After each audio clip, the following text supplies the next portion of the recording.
Hey everybody, it's Jason Blaha here, and I'm just sitting here drinking my morning coffee, getting ready to get my day started, get some my daily squats and everything going.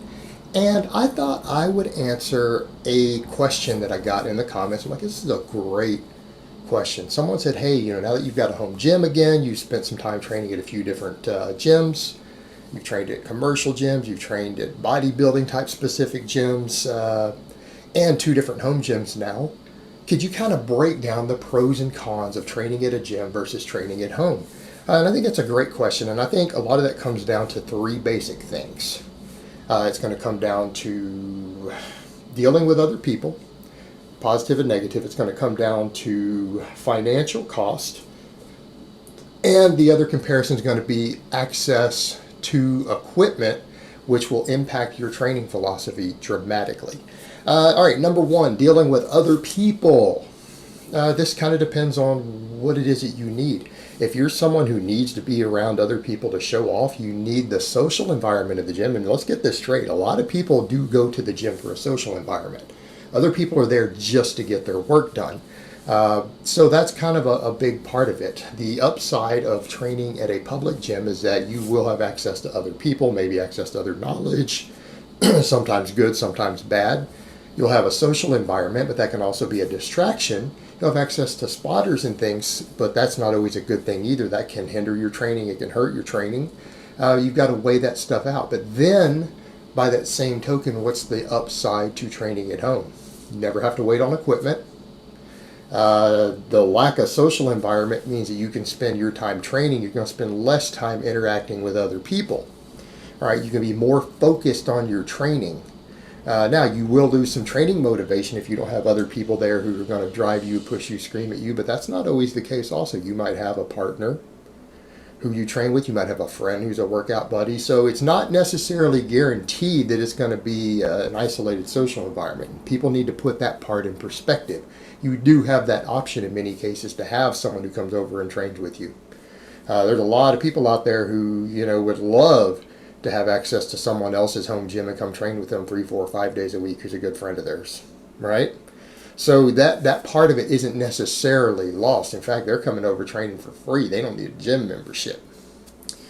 So you've got those things to consider. Then you have the commute aspect of it. Now, if you're used to just hitting the gym on your way to or coming back from work, it's not a big deal. If your gym is really close, it's not a big deal. But that commute time also calculates into your training economy as far as time goes. So when you're at home training, you don't necessarily have to deal with distractions of other people, a commute, anything like that. So for a lot of people, it will let you get more efficient training time in. So there's your pros and cons from a social perspective. Now from a financial perspective, depends on what you've got at home. Let's say you only have one gym membership and you're paying $50 a month. Now in my case, this means I don't have to pay for Brittany and I both to have memberships to certain gyms, right? So it's not a big deal that I have a $4,000 gym. It'll pay for itself eventually. Now, not everyone needs rogue plates and all the stuff that I have. I mean, I have two different types of bars, both of which are, around the $300 range. I've got at least $1,500 in rogue plates. Got a rack, I've got a dip station, all that other stuff, right? You may not always need that. For a lot of people, a $1,500 investment, a good $300 bar, a good $700 rack, a bench, some matting, and about $500 worth of plates. You can go ahead and dish out for slightly cheaper plates if you're on a tight budget. So let's say you invest about $1,500 to get started. You have a $50 a month gym membership. You're going to have to crest about the 2.5-year mark for it to pay for itself. However, if you're in a stable living situation, you'll be able to keep your home gym, depending upon what your setup's like. That's a viable option. You will be saving money by 3 years, right? Then you've got to factor in that you can, of course, add on to it. But then when you start talking about partners, let's say you're not single. Let's say you have, a life partner of some type who also trains. Now that number starts coming down real quick. In fact, you start getting to the point then to where you can go ahead and build a $3,000 gym, not a $1,500, and you've paid for itself by the third year. Again, assuming an average gym membership of $50, because that's just a ballpark. That varies a lot. So you've got those financial parts to consider. Then we come back to the commute aspect on the fiscal part. How much are you spending driving to the gym every day? What's your gas bill to get to the gym? What's the wear and tear on your vehicle? Those are individual things that you can weigh out for yourself depending upon what your actual commute looks like. So again, cost effective, it may or may not help, and it may be a longer term investment. It's really going to depend on what your situation looks like. If it's just you, if you have a partner, how much you're willing to invest in your home gym. So that one, again, very individual. You've got to weigh that out. Now we come around to the final part, access to equipment, training style. A lot of people, that's one of the things that really bothers them is that, oh man, I've got access to all these gyms. And this is what gyms sell you on, is that they have all these different machines and cables and all this other stuff that may not actually be useful to you. But people use it because it's there, and then because it's there and there's big companies involved, there's been this idea from certain magazines and gym owners and everything over the years to promote needing all these different devices. In reality, you don't. They're not necessary at all. In fact, they don't even have any positive effect. There's literally no muscle or performance element or anything that you can build on any of this equipment that they have that you can't do with simple basic free weights at home. The different thing is that when you get stuck into a home gym and you have less equipment, you start to become more creative in your training and start saying, what do I really need? What's going to give me my results? And you start becoming creative with what you can do. And even if you have access to very limited stuff, let's say you have a rack, rubber mats on the floor, barbell plates, and a flat bench. People say, man, I can only do so much. I can squat, bench, deadlift, overhead press. No, you can do a hell of a lot more than that. And you start to ask the question, what else do you need? Well, most racks, including mine, have a chin-up thing on it. You can do chin-ups, you can do pull-ups.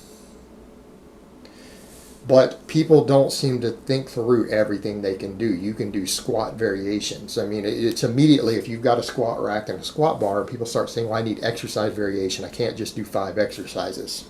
All right, well, you could do front squats, you can do back squats, you get access to high bar, low bar, you can do pause squats, you can do pin squats, beltless squats, belted squats. You actually have access with just a squat rack and a barbell. You have access to about 7 or 8 different types of squats that you can do. If you really need the exercise variation, they're there already. Deadlifts, you can do all types of deadlifts. You got plates to stand on, you can do deficit deadlifts. You got anything to stand on, you can do deficit. You can do conventional. Hell, you could do pause deadlifts. You could do deficit deadlifts. You can do sumo deadlifts.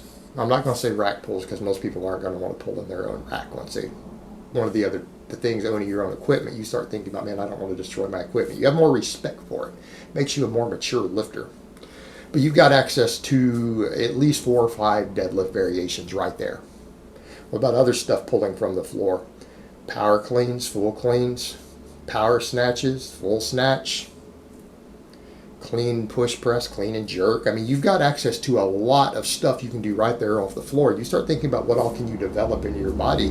That's a lot of stuff right there before we even jump over inside the rack. If you just look at what you can do off the floor between various deadlifts, power cleans, power snatches, row variations, again, cleaning to different types of presses, you have access to at least 15, 16 different exercises that pretty much would work the entire body. I'm not saying they're ideal. I'm not saying you're going to get the best quads and everything, but you need to think through that right there. If you just have rubber matting on the floor and at least one good bumper for each side and a barbell, you've got access to 15 or 16 big basic compound movements right there. People just don't think this stuff through because they're so used to the lazy idea of being in a gym, they don't realize what they've got there. Then you go to squats. You've got at least 5 different types of squats you can do. You can actually build your entire body with just that. But then you've got a bench. People say, well, how much chest stuff can I do with the bench? You can do wide grip bench, you can do closed grip bench. You can do pin presses, you can do floor presses, you can do flat bench.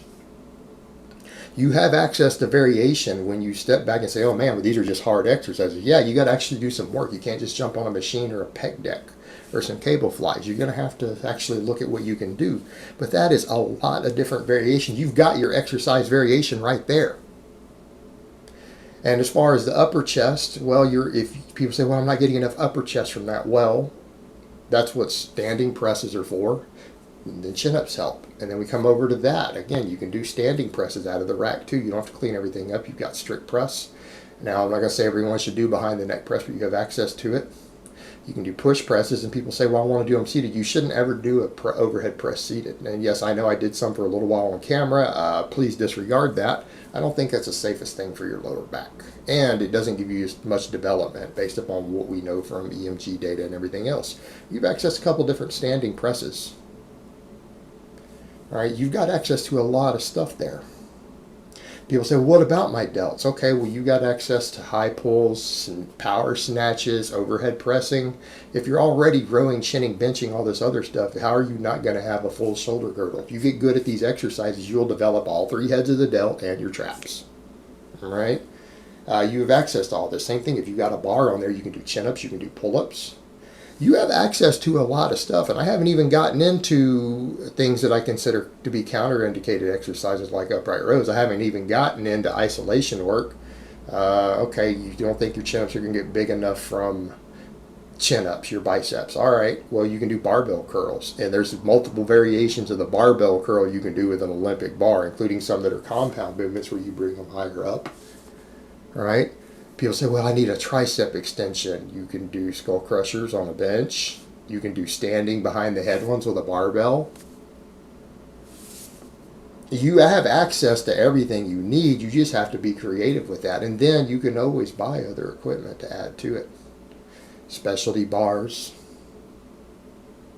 dipping bars, things like that to attach to your rack. So when people start to realize that you can really have access to more effective training when you no longer have access to all the machines and cables, people realize that if you're just a little creative and you look at what already exists as far as proven exercises, you can easily, with just a rack, a bench, a barbell, and rubber matting on the floor, you can come up with at least 40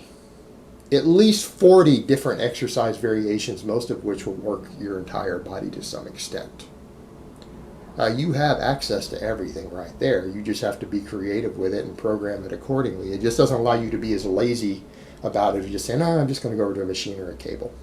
So you really do have access to a lot. And like I said, you can always buy other bars to start changing stuff up. Safety squat bars, trap bars, football bars, everything else, those Swiss bars. There's other stuff there.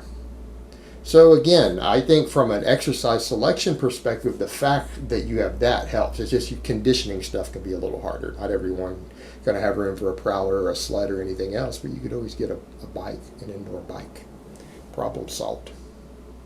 If you need to just do some sort of cardio. But again, we come back to the other point. If you've got a garage gym in a street, you could get some farmer's walk handles. You could use a trap bar to do farmer's walks, weighted carries. All right, you could get a prowler to push around out down your street. You have access to it. All right, guys, but that's really all I have to say on that today. I hope it's been informative, and I will talk to you guys next time.